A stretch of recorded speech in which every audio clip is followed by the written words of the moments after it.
kind of company.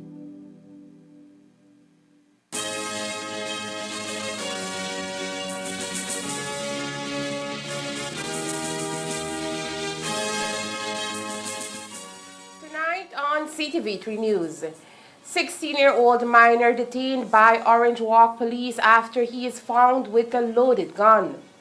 Orange Walk resident robbed at gunpoint. 18 students benefit from Rotary's educational grants. And La Fiesta del Pueblo is back. These are some of the stories we have for you tonight in our newscast for Monday, October 3rd, 2022.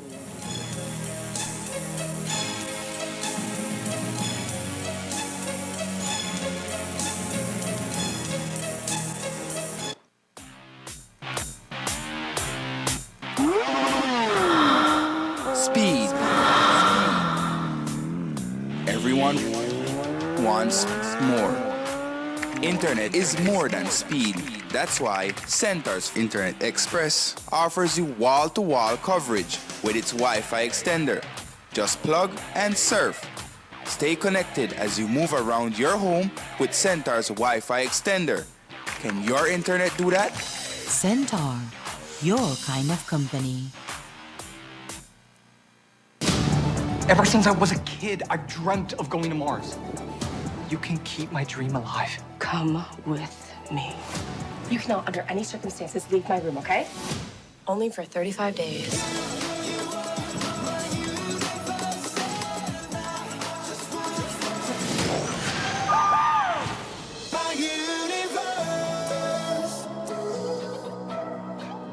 Enjoy your favorite HBO original series and movies with Centaur, your kind of company. Connect, browse, and win with Centaur's September sweepstake. Every customer that updates their account to the month of September enters the sweepstake to win $3,000 cash. That's $3,000 for each branch. Make your summer more epic by becoming a lucky winner of Centaur's $3,000 September sweepstake. Prizes to be drawn on October 7th on the Despierta Belize Morning Show. Centaur's September sweepstake. Get in it to win it.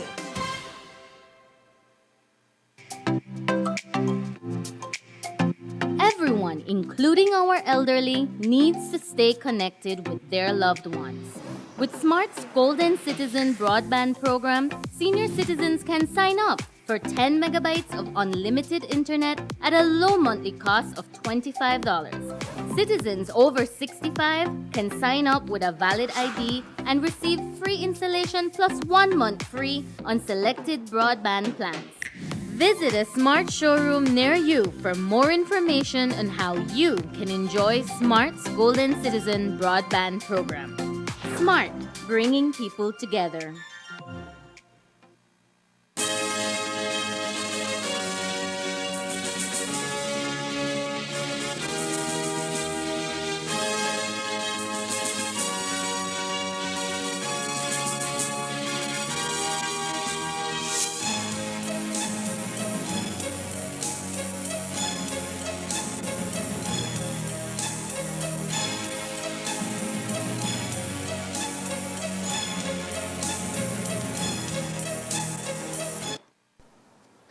Good evening with your news, also simulcast on Fiesta FM 106.7. I am Joanna Rodriguez. A 16-year-old minor was detained by Orange Walk police on Friday after he was found with a loaded gun. According to reports, the minor began running at the site of the police mobile patrol. The individual was pursued, and that is when cops noticed him throwing an object in the cemetery. A search of the area led authorities to a Ruger pistol with 14 live 9.9mm rounds in the magazine. The minor is expected to be charged with firearm offenses. A man was robbed in Troll Farm Village, Orange Walk District last night. 27-year-old Luis Vega told police he was lying on a bench in front of an establishment on Betias Lane when a man came and pointed a gun at him. The man then robbed him of an undisclosed amount of cash and a necklace worth $500, then run off. Police are investigating. Territorial disputes are quite common in the world of international politics, but few have managed to last an entire 2 centuries. That's the case with Guatemala claiming Belize's territory.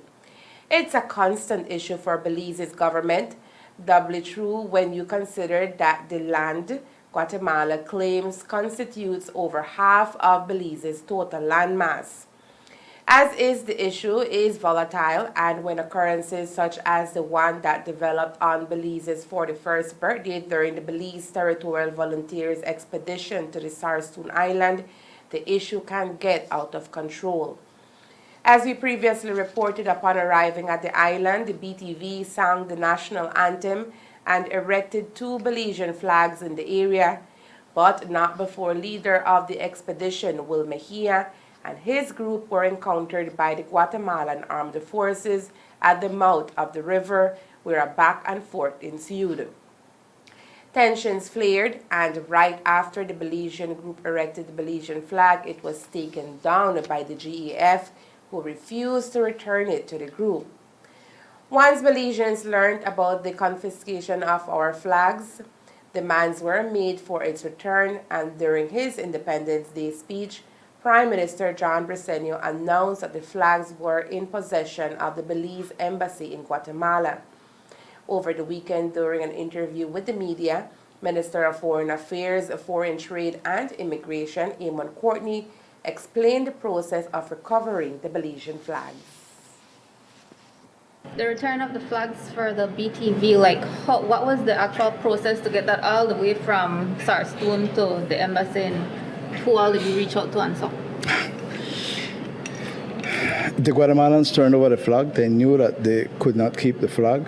They turned over the flag to our embassy. I had protested to the ambassador here verbally, and then we followed it up with a written protest. Listen to me. We are insistent that there be a Sarstone protocol.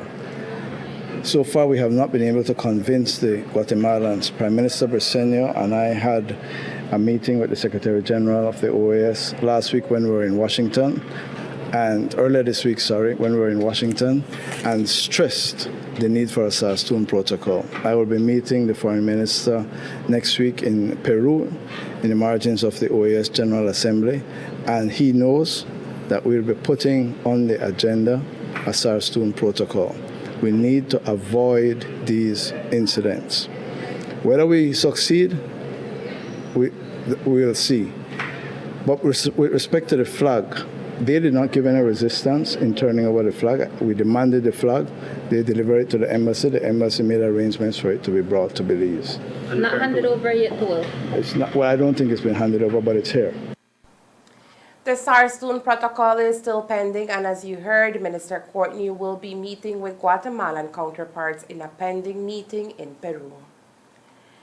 31-year-old Nimrod Tillit is the Orange Walk resident accused of killing Bernard Timmons on Independence Day in Orange Walk following the carnival. Timmons, a resident of Neil's Pen Road in Belize City, was chopped in the neck while waiting for a relative in an alley off the Belize-Corozal Road.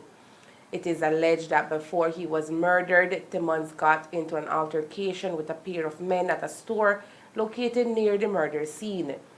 But back to Tillit. This makes it the 3rd time that he is charged with murder. In 2020, he was charged for the vicious murder of Abner Novello. Novello was working as a caretaker at a farm on the Yule Creek Road when he was brutally attacked. His body was found hours later with chop and gunshot wounds. His knees were slashed and his right arm had been severed. While he was charged for this murder, the charges, we understand, were dismissed due to a lack of evidence. Nimrod was also previously charged for the 2009 murder of 44-year-old Enrique Castillo, who was affectionately known here in Orange Walk as Grandma. At the time of that incident, Katsim handed himself over to police and confessed to the stabbing murder. 3 years later, however, he was acquitted of that murder after his confession was thrown out of court. So with so many runnings with the law, how come still it became the free man?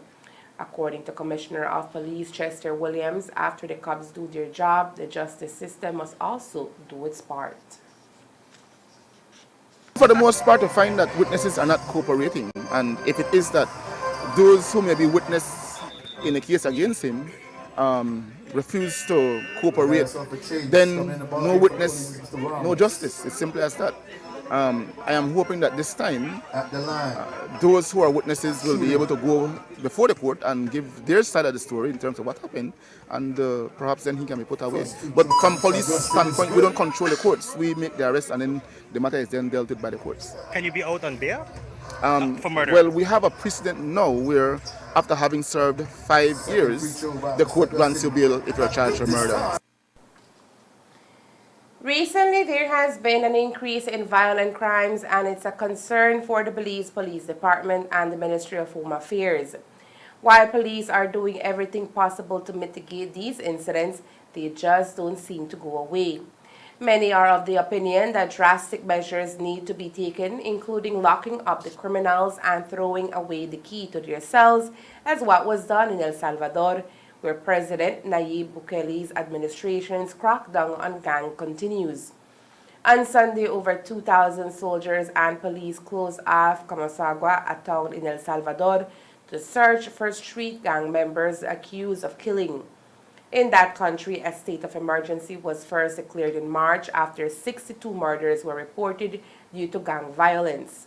Since then, the decree has been renewed every month. To date, 53,484 people have been arrested and 47,893 of them charged.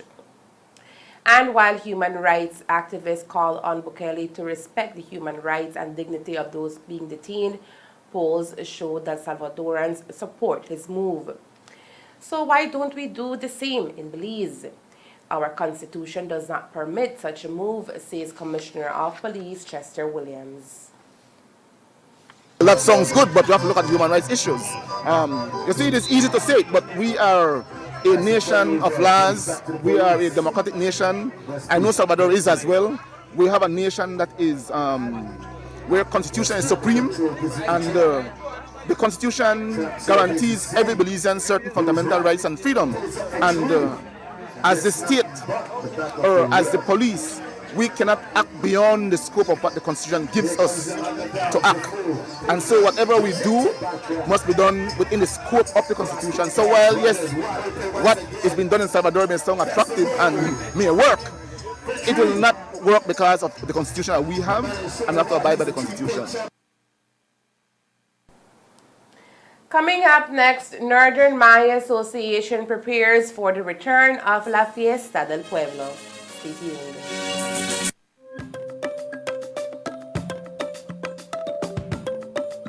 What is Amnesty 2022? An opportunity for undocumented immigrants living in Belize. Belize wants to help you to live freely and continue contributing to those communities you and your family now call home by offering a pathway to permanent residency. Why should you apply? In doing so, you remove barriers and reduce the difficulties faced living as an undocumented immigrant. Applying is easy. Go online to www.immigration.gov.bz for more information. Find out if you qualify, how to apply, what documents you need, and how to book your appointment. Be prepared. The registration period will be from the 2nd of August to the 30th of November 2022. Belize Amnesty 2022. Let's continue to build Belize together.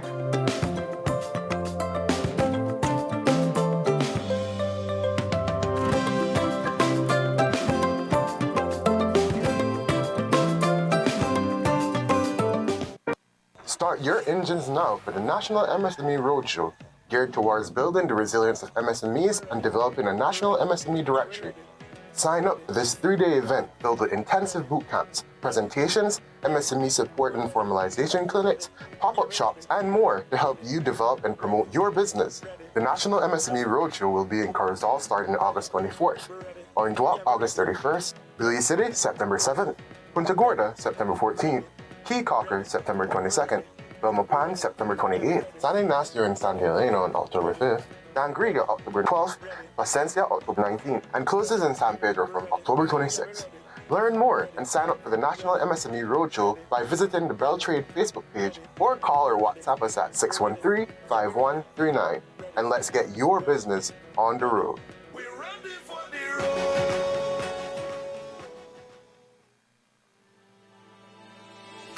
Hi, welcome to De La Fuente's Pharmacy, 16 Main Street. De La Fuente's Pharmacy is a family-owned pharmacy. We offer a friendly and dedicated staff that will motivate and educate you on healthy lifestyle choices.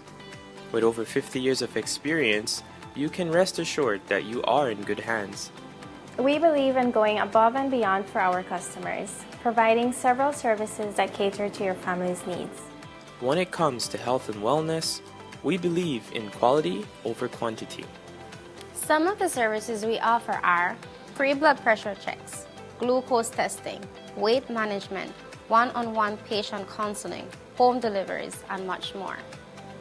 Here at De La Fuente's Pharmacy, we offer fast and efficient practices with friendly patient care. At De La Fuente's Pharmacy, 16 Main Street, diligence, efficiency, and kindness are the cornerstones of our practice.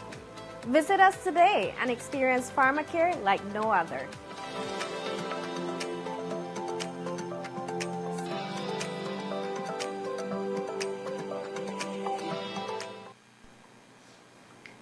La Fiesta del Pueblo is back after a 2-year hiatus caused by the COVID-19 pandemic. The event will be held this year on October 9th in San Jose Nuevo Palmar here in Orange Walk. The festival has been celebrated since 2001 with the primary purpose of promoting the Yucatec culture of northern Belize and to celebrate the founding of San Jose Nuevo Palmar. According to Vice President of the Northern Maya Association of Belize, Arturo Cantun, different aspects of the culture will be highlighted, including food, dances, music, games, history, and religion. It's back after 2 years, and this is due to COVID, and it's going to be bigger and better than the last time you saw it because we want to bring more entertainment, more performers, more food booths, and we're going to have more activities as part of the Fiesta del Pueblo 2022. It's happening on Sunday, October 9th in Orange, San Jose Palmar, Orange Walk at the Plaza Maximo Perez. It is right in the center of San Jose Palmar. So we're inviting the whole communities of Corozal and Orange Walk and the entire country of Belize because it is a day to celebrate the Yucatec heritage, the Yucatec culture. It's an opportunity for people to come and learn more about our Maya culture, the food, the dances, the music. They're going to learn a bit about certain villages, their founding, their history. So it's going to be a day for the entire family to live the experience, to taste the food, and just have fun. Arturo, how important is it for the Fiesta del Pueblo to be celebrated on a yearly basis? It is important because it is one time that we would like to celebrate in the sense that we want to showcase our heritage through the different elements that make up our culture. Like I pointed out, there's a lot to learn from our Yucatec culture. The food, on a daily basis, people go out and eat the tacos, the tamales, the tamalitos, not to know that this is from our Maya heritage. This comes from the Maya culture. Right. And this is one for them to understand more about how do you prepare the pibil, how do you prepare the iswa, which is the Maya word for the tortillas, the ones that they're made by hand. You know, they're able to walk to the booth and see how these meals are prepared, and they will be able to participate in it, and of course enjoy at the end of the preparation of the food. That is one. Also, we're gonna have the Pocatal game, which is the Maya ball game. We're gonna have an exhibition, a performance for people to enjoy, a display of it, and then we're also having children participate in a little competition, just for them to understand what our forefathers used to do back in the days. You know, this was their form of entertainment. There was their form of settling disputes, and that is the pocket talk. Of course, we have dances. La Fiesta del Pueblo is being coordinated by the Northern Maya Association of Belize in collaboration with the Palmar Culture Group via sponsorship from the Ministry of Human Development, Families and Indigenous Peoples Affairs, and the Ministry of Education and Culture. If you are interested in having a food stall, you can reach out to Isabella Che via phone number 664-9271. The requisite to have a stall is to sell exclusive Mayan food only. Last Thursday, the U.S. Senate confirmed Michelle Kwan to serve as ambassador to Belize. Kwan is a former Olympic figure skater with a lifetime as a Democratic activist.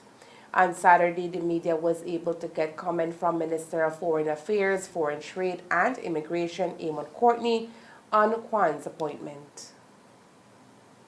We look forward to her arrival.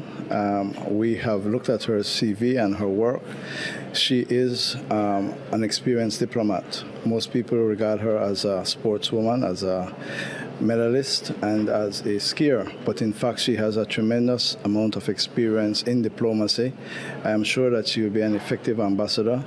We have been building on our relations with the United States. They are cordial, they are strong on different areas, and an ambassador in Belize is long overdue, so we look forward to receiving Ambassador Kwan.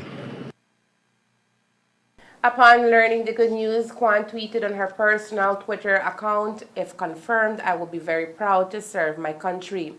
Belize is full of incredible history and culture and has been a tremendous partner to the United States. I look forward to working with the Belizean government on economic issues to put an end to this pandemic and to address the root causes of migration." 18 students were granted high school scholarships today through Rotary Orange Walk's educational program. The grants were handed over to the lucky recipients who were accompanied by their parents. Since the inception of the program, the Rotary Club has looked after the financial welfare of hundreds of students. John Burgos, president of the Orange Walk Rotary Club, spoke about today's event. Today was a momentous moment for a lot of students and their parents. Can you please elaborate on what happened today? Well, over the last 30 years, the Rotary Club of Orange Walk has been supporting education in the Orange Walk district. We have been granting student grants that goes towards the tuition. So this year we selected 18 students that were today presented with those grants. And the best part is that it's not only for one school. We had students from Technical High School, New Hope, Bishop Martin, and Mofus College. What was the process like of securing a grant per student? Well, the main thing is that they needed to submit an application. They needed to present their case as to why they need the assistance. And I can say that most of them definitely are going to appreciate the small support that we're giving. And then there's a small requirement. We ask that them keep passing grades for them to give some community service hours. And that's basically it, and for them to keep in close communication with the Rotary Club of Orange Walk. Today, when they came up front, they signed their name to a paper. Can you tell us more about that paper? Yes, we try to keep it as official so that they understand the commitment. So we have them and the parent or the guardian to sign a letter of commitment where it outlines what the grant is all about and the requirements, the community service, and that they keep a passing grade above 70 or a 2.0 GPA.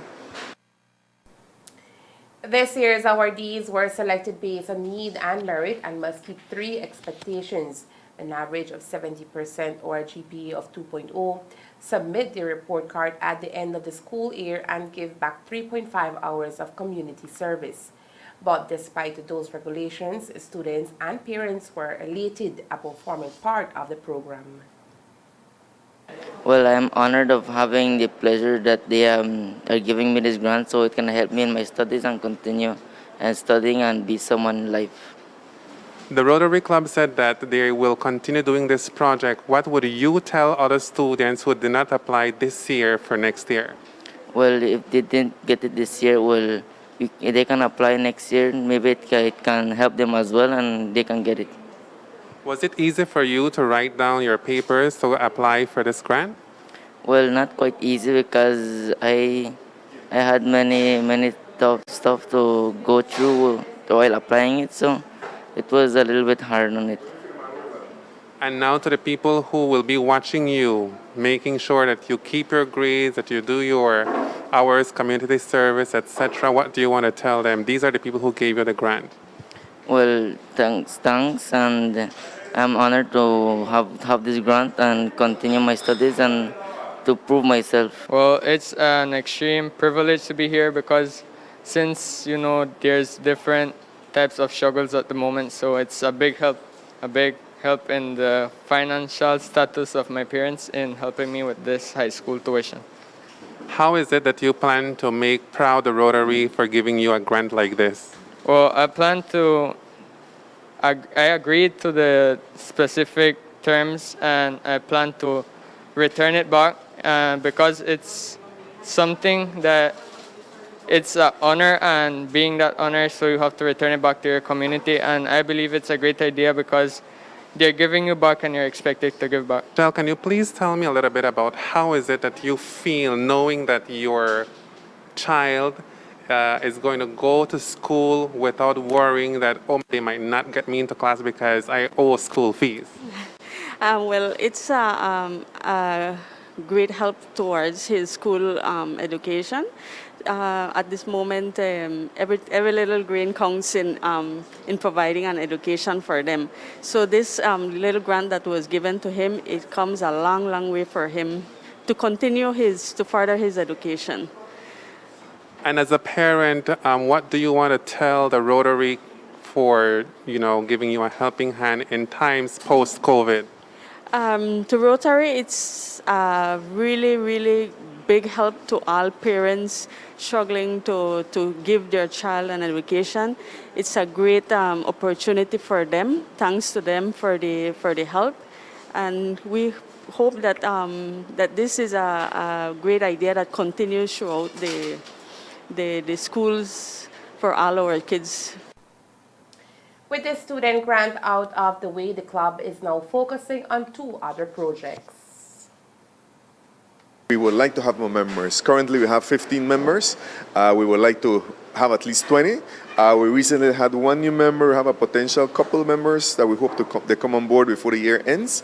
And it's a good way for you to give back. We have various fundraisers for which we always request support from the community. And this year, before the year ends, we're gonna be doing a really large raffle. We want to raffle about 4 really nice top prizes. The main prize being a motorcycle. But the price of the tickets are going to be, it's going to be a limited number of tickets so that the opportunity for you to win is going to be a little bit higher. And those funds always go back into the community. They're not used for any personal gain. Everything that we do is to give back to the community. And like I mentioned, we have different projects. We're building a new bathroom facility for St. Michael's Roman Catholic School in San Felipe Village. We have partnered with the government of Belize to do a pediatric ward, so we're working on that. These are big projects that we're going to be doing for the Orange Jog District. What does the timeline look like for the last 2 projects you mentioned? The bathroom at the San Felipe School and the ward at the NRH? Well, the ward for NRH, I must say that we have been working on that from last year. So we a little bit too much bureaucracy, but we're hoping that this year we have already been held meetings. We're looking to finalize the design, and then once we finalize the design, the budget. So we're looking to complete that before June next year. The one for the primary school bathroom, that should start in January and should be completed by March. The Orange Walk Rotary Club has worked to keep service above self. A number of Cubans have been caught without proper immigration status in Belize over the past few weeks. This has now created a scheduled bilateral talk that will take place around the middle of October between the government of Belize and the government of Cuba. The intent is to discuss the flow of Cuban immigrants coming to Belize. According to Minister of Foreign Affairs, Foreign Trade and Immigration, Eamon Courtney, his ministry has been collecting and analyzing data which confirms that among the many nationals of immigrants passing through Belize en route to the USA, Cubans are amongst the most concerning. It's a problem. First of all, we have pending for October bilateral talks with Cuba on migration, in which we are going to take a deep dive into these issues and see how we can work together on that very important issue. Secondly, there are regional flows, and we have detected trends and the way in which these migrants move. And we have to work on a regional basis with the countries through which they're passing, countries which are facilitating them, to see whether we can come up with a common plan to try to stem the movement of illegal migrants, particularly the Cubans. We had a management meeting yesterday in the Ministry of Immigration, and we spent about 2 hours on this very topic, looking at the numbers, looking at the flows, looking at the persons in Belize who are facilitating this illegal trade. Some recommendations have been made, and a cabinet paper is being prepared to send to cabinet on this issue. The long and short of it is that we have noted a significant increase in the number of illegal and irregular migrants coming through Belize, Cubans being a significant increase. And so we are going to be talking with our colleagues, the Cuban government, as well as regionally, and we will have to put some measures in place in Belize to address the issue. Once that amnesty is finished, we will be strictly enforcing the immigration laws of Belize. And therefore, any migrant who is irregular, regardless of where he or she is from, we will be prosecuting you and deporting you according to our law. And you're right. We believe that there is an increase of persons recently coming and staying. Most of them are intending to move north. In fact, we were studying the data of the amount who have come in lawfully as against how many have left, and there is a significant gap. So we are trying to analyze exactly where these people are, whether we have missed their exits, and to see what measures are going to be taken to address it. Now, we have to address it from the beginning. In other words, if there is a problem of migrants from a particular country in significant numbers coming to Belize, and we're not seeing them leave within a week or two as they say they would leave, then most of them are staying or leaving illegally. We have to address it to reduce the beginning and to stop them from coming. We do not want our country to be a transit country. The fight against smuggling is multifaceted and has to start with the country of origin, the country through which they transit, the airlines which they use, the people in Belize who are facilitating them, or partners in Mexico and the United States. We track, for example, the amount of persons who the Americans send back to us and tie it in to the people who came into Belize, so we can see that they are in fact moving north. Some are caught and sent back. Of note is that at a recent meeting of the Immigration Department, the issue was discussed at length and recommendations were made which will form a paper to be taken to Cabinet later this month. With the U.S. interested in keeping the immigrants from coming through Belize, the government will be reaching out to the Biden administration for assistance and inclusion in the regional migration equation.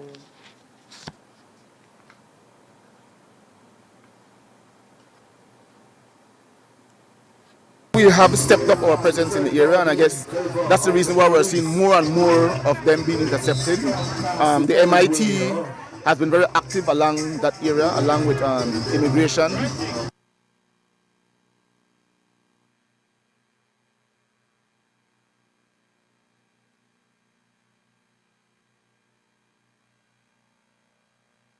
Challenges have now developed. For example, I'm sure you all reported on the Copa flight. When we put them on the Copa flight, they made big disturbances, so the captain said, take them off. Countries through which they have to transit, Guatemala, for example, on TAG, Copa to Panama, are now saying we will no longer allow you to use our airline and our airports to transit some of these people. So Cuba presents a particular challenge. We are working with the Cuban government, and as I say, we have migration talks middle of next month to try to address this problem. The difficulty is it is the obligation of Belize in such instance at our cost to send them back to the country of origin.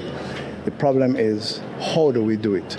If you can imagine chartering a plane it's tens of thousands of dollars, and that's the type of money we need to spend on something else. So it is really a difficult challenge, but we are dealing with it. And approaching the U.S. perhaps for that type of assistance? Well, we are talking to everybody. We have had discussions with Mr. Zuniga, the special envoy for the Northern Triangle and Migration in State Department. I just met with him last week, and we raised these issues, and we just had a conversation with the charge here from the U.S. Embassy saying that we need Belize to be included in the regional migration equation for the United States government. It is in their interest to help us to solve this problem because the people are intending to go to the United States. So we're expecting more cooperation from them. Viewers might recall that 16 Cubans were caught illegally trying to sneak through Belize in transit to the USA in April of this year.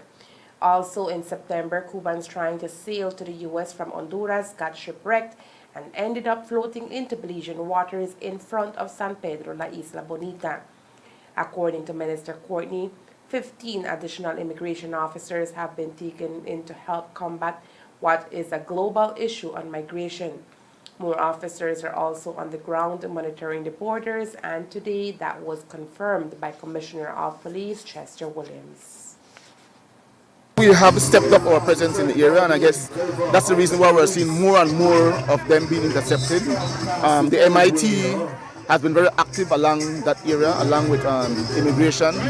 And for the most part, whenever we go on these operations, we have immigration officers with us to be a part of the team. And so we look at it from a multi-sectoral approach. Likewise, it's something that we believe is going to continue.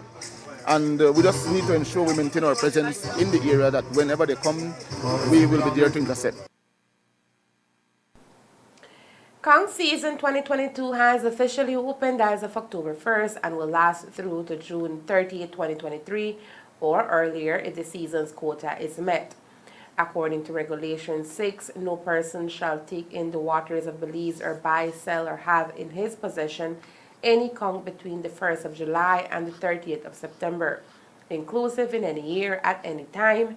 Conch, the overall shell length, which does not exceed 7 inches. The weight of unprocessed conch taken which does not exceed 7.5 ounces. The weight of partial processed market clean conch taken which does not exceed 3 ounces, and the weight of fully processed fillet conch taken which does not exceed 2 3/4 ounces.